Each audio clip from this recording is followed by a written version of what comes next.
Hello friends, social संहिता सूत्र स्थान का रिवीजन अभी कंटिन्यू चल रहा है। पिछली क्लास में मैंने आपको 70 क्वेश्चन तक पढ़ा दिया था। 71 से स्टार्ट करेंगे।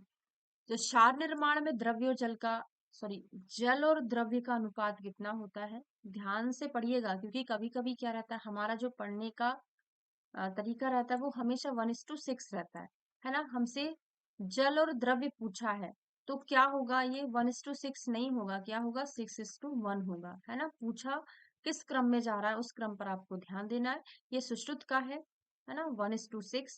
और 1:4 किसका होता है, शारंगधर का होता है। तो ये द्रव्य है, ये जल है, यहाँ पे उल्टा लिखा हुआ है, तो वैसे ही याद करेंगे।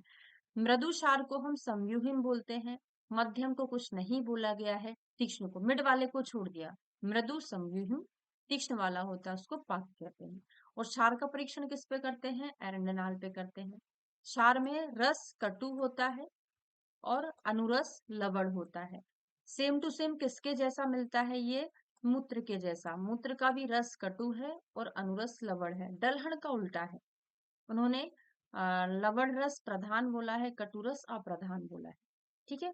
व्याधि वृद्धि किस क्षार दग्ध का लक्षण है, हीन दग्ध का। क्योंकि दग्ध हम किस लिए करा रहे थे, मैंने आपको हमेशा पढ़ाया है कि जब भी हम कोई भी कर्म कराते हैं, पंचकर्मा कराते हैं, अगर अयोग होता है तो व्याधि की वृद्धि हो जाती है। जैसे हमने वमन कराया, है ना, अच्छे से वोमिटिंग होना चाहिए था पर नहीं हुआ, अंदर ही अंदर रह गया, तो अंदर जब दोष रहेंगे तो व्याधि की वृद्धि करेंगे ही करेंगे, है ना।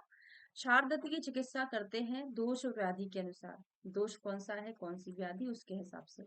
अग्निदत्त की चिकित्सा करते हैं ऋतु और व्याधि के अनुसार। देखिए, दोष और व्याधि, क्योंकि अग्निकर्म में ग्रीष्म और शरद ऋतु में अग्निकर्म नहीं किया जाता है, तो वहां पे हम ऋतु भी देखेंगे और व्याधि भी देखेंगे। यहाँ पे ओनली दोष और व्याधि देखा जाता है।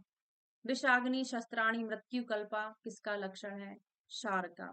तो अगर कोई व्यक्ति जिसको क्षार का ज्ञान नहीं है और उसने, मतलब इसी चैप्टर में आया है ना, क्षार वाले चैप्टर में किस किस के लिए है, विष, अग्नि, शस्त्र, इन तीन चीजों के लिए आया है, जो कि मृत्यु कल्प के समान कहा गया है ना, बिजली के समान कहा गया है। इस चैप्टर का रेफरेंस है। त्वचा के दहन कर्म में हम क्या करते हैं, इंपॉर्टेंट है ये तीनों चीज।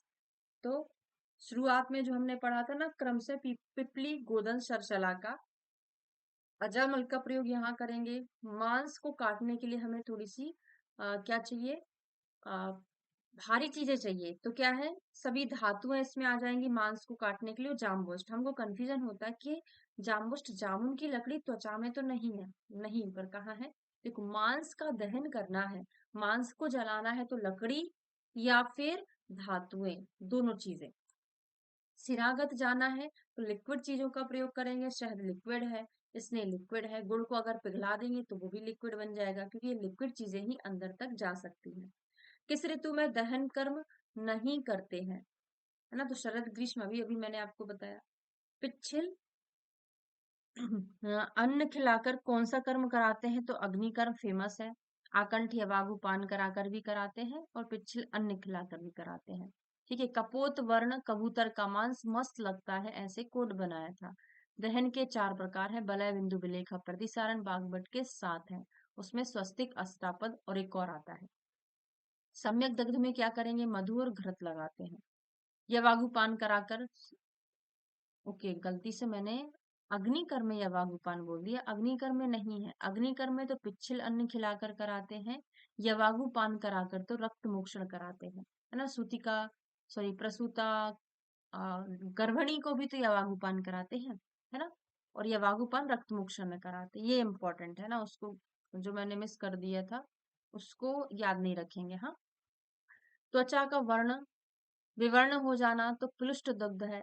मांस लटकेगा, अति दग्ध है। व्रणश्च चिरेण रोहति और रूणश्च विवर्णो भवति किसमें आता है, अति दग्ध में। याद है ना, देरी से व्रण भरेगा और व्रण भर भी जाएगा तो वहां पे क्या हो जाएगा, विवर्णता आ जाएगी। ठीक है। और चिरात व्रणो रोहति कहाँ आता है, स्नायु विद्ध में आता है, चिरात व्रणो रोहति। और व्रणात दुष्टि संरोहणम कहाँ आता है, कुष्ठ के पूर्व रूप में आता है। प्लुष्ट में क्या करेंगे हम, कोई झुलस गया है तो गर्म चिकित्सा। दुर्दग्ध में दासे, दोनों दूसरे नंबर पे आता है, दोनों चिकित्सा, शीतल उष्ण। फिद्रदी के समान सम्यक में विसर्ग के समान अति, ये तो बहुत बार एग्जाम में पूछा है प्रीवियस ईयर में। तो विद्रति इनिशियल कंडीशन है और विसर्ग उसकी एडवांस कंडीशन है, तो एडवांस कंडीशन में एडवांस वाला करेंगे, विसर्ग के समान अति दग्ध में करेंगे। धूमोपहत में कितनी इंद्रियां नष्ट होती हैं? श्रृंगार कोड बनाया था हमने आपको, आप श्रृंगार करके गए हैं, धुएं में बैठे हैं, तो आपका श्रृंगार नष्ट हो जाएगा। श्रफ और श्रवण, गाफ और गंध मतलब घ्राण, और राफ और रसनेन्द्रिय। दुष्ट प्रतिशय में हमने क्या पढ़ा था? श्रृंगार की जगह श्रृंगाद पढ़ा था, वहां पे श्रवण, गंध और दृष्टि होता है, यहाँ पे रसन इंद्रिय होता है। धूमोपथ की चिकित्सा में वमन कराएंगे, कवल कराएंगे, शिरोविरेचन, ये पूछा गया क्वेश्चन है। वमन, किसी ने धुआं पी लिया है उसको निकाल देंगे भी, वमन कवल कराएंगे, शिरोविरेचन। परम सुकुमारो, परम सुकुमार, सुकुमार नहीं, परम सुकुमार की विधि क्या है? जलौका से रक्षमुक्षण कराना। जलौका के प्रकार हैं, कभी भी दो नहीं लगाएंगे, द्वादश लगाएंगे। फिर उनके टाइप हैं, छह सविश होती, छह निर्विश होती है। ठीक है, जलौका द्वादश श्लोक से अटेम्प्ट किया जाता है। रोमशा महापार्श्वा याद है, आपकी गर्दन अलग हो रही है, कहाँ पर? जहां पे फांसी की सजा दी जाती, गर्दन अलग करते ना, क्या करते हैं? पहले काला कपड़ा पहनाते हैं, आपके पार्श में जो बैठा रहता है उसके बड़े बड़े बाल होते हैं, वही उस डंडे को नीचे करता है। याद आ रहा है? मनाशिला, मन को शिला के समान कठोर बनाना पड़ेगा, तभी आप कपिल के जैसे बन पाओगे, है ना? कपिल कॉमेडी नाइट्स का। यकृत वर्णा, शीघ्र पायनी, शीघ्र पीने वाली, शंकुमुखी, और शीघ्र चलने वाली पिंगला, गला, गलियां, गलियों में चलते हैं तो शीघ्र चलने वाली पिंगला, पीने वाली क्या होगी? शंकुर। यकृत हमारा कैसा होता है? थोड़ा शंकु के आकार, बहुत खराब बन गया, इस टाइप का होता है। रंजक पित्त का स्थान बागभट्ट का बहुत ज्यादा इंपॉर्टेंट है। आमाशय आश्रय पित्तम रंजकम रस रंजनात् श्लोक पूछा जाता है। रंजक पित्त का स्थान शारंगधर जी ने यकृत बोला है। जो दिन रात गतिशील रहता है वो रस है, शब्द अर्ची जल संतानवत रस ही चलता है। गैरिक के समान, गैरिक प्रतिकाशम किसमें मिलता है? कफ दुष्ट रक्त के लक्षण में मिलता है गैरिक के समान। और मेचकागार के समान कहाँ मिलता है भाई? वो मिलता है पित्तज रक्त पित्त में मिलता है। रक्त पित्त के जो टाइप्स पढ़ते हैं उसमें पित्तज वाला जो रहता है उसमें मेचक के समान, ये गैरिक के समान है ना? कफ में रहता है। देह से रुधिरमूलम रुद्रणे धार्यते, तो देखिए जहाँ पे शोणित का वर्णन है वहीं पर रुधिर का भी वर्णन है। ठीक।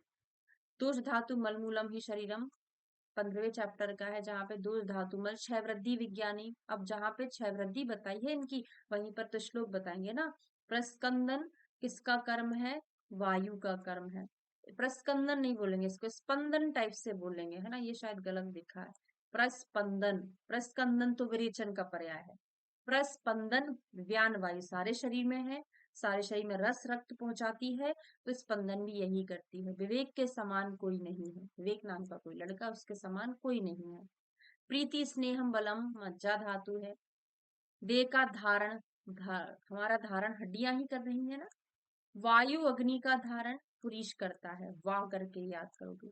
अगर पेट साफ हो गया तो वाह, मजा आ गया, है ना? वायु अग्नि।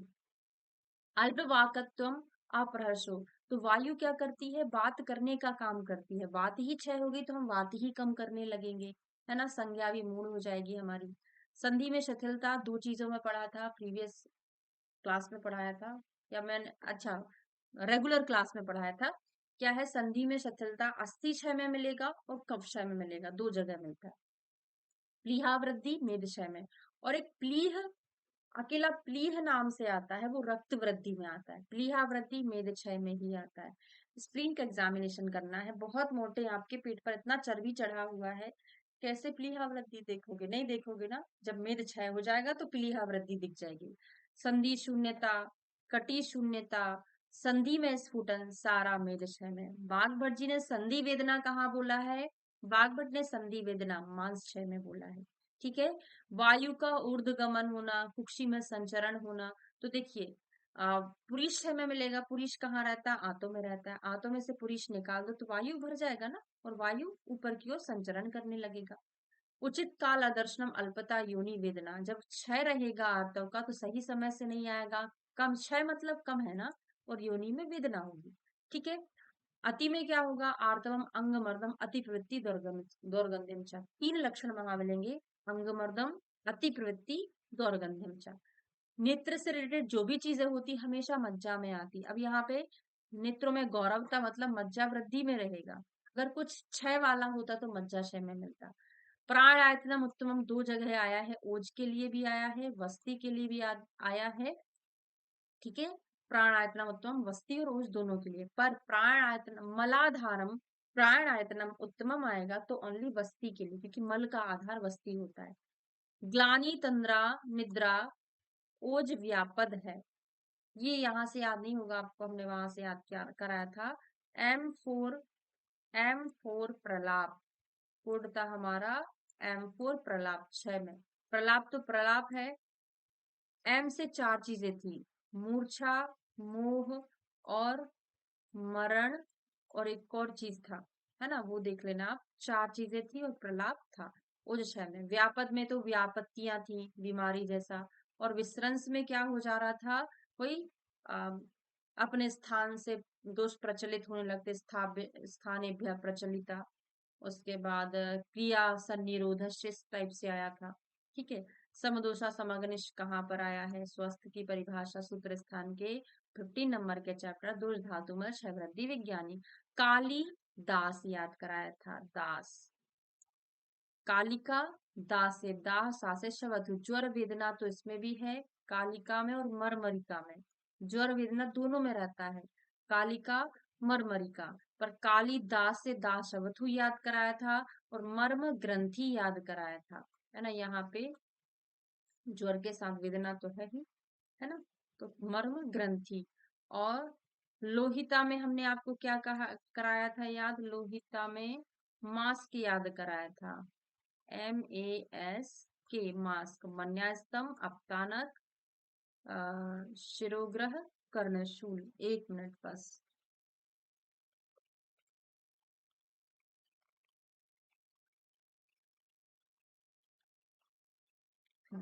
मन्यास्तम, अपतानक, शिरोग्रह, कर्णशूल, बिल्कुल सही। यहाँ पे एस फॉर शिरोग्रह है, शिरोशूल नहीं है, है ना। यही एक बार क्वेश्चन पूछ लिया था, निम्न में से कौन सा लोहिता में वेदन का लक्षण नहीं है? तो ऑप्शन में उन्होंने शिरा शूल दिया था, तो शिराशूल नहीं होता, एस फॉर शिरोग्रह है, स्टिफनेस है सिर में, है ना। कर्ण संधान की विधियां 15 हैं, उनमें से 10 साध्य हैं, 5 असाध्य हैं। कौन सा सही वय का? संक्षिप्त, हीन, वल्ली, यष्टि और काकुष्ठक। वृत्तायतम, उभयपाली, है ना। वृत्त गोल गोल कौन है? कमल का पुष्प, उत्पल भेदक हो गया। तनु विषम, लताएं बल्लियां कैसी हैं? तनु है। अब ये पूरा नहीं लिखा है यहाँ पे, है ना, बहुत सारा है। कर्णपाली के उपद्रव 10 हैं, और कर्णपाली के रोग कितने हैं? 5 हैं। नासा संधान में अरण्य नाल का प्रयोग करते हैं। त्वचा में वैवर्ण्य और वृश्चिक के समान कहाँ होता है? पश्चिमान में। ठीक है, उपद्रव शांति हो जाए और खाना खाने की इच्छा हो जाए तो पके वाले में मिलता है। आदो विमलापनम, यहाँ पे क्रम पूछा जाता है। आदो विमलापनम कुर्यात्, द्वितीय अवशेषणम, तृतीय उपनाहस, चतुर्थी पाटन क्रियाम, पंचमम शोधनम कुर्यात्, सप्तमम वैकृतापहम, षष्ठी रोपणम स्थिते, सप्तमम वैकृतापहम। वैकृतापहम मतलब विकृति हरण। ये शोफ के सप्तविध उपक्रम है, इनका क्रम पूछा जाता है, कौन से नंबर पे कौन सा आता है। इसका कोड था बिमला अब उपमा पाटेगी, SR वास्तुशास्त्र के हिसाब से। बिमला अब उपमा पाटेगी, SR वास्तु के हिसाब से। लेप के 3 भेद हैं, प्रलेप, प्रदेय और आलेप। रक्त पित्त प्रधान है तो क्या करेंगे? नहीं, यहाँ पे थोड़ा सा गड़बड़ है ना।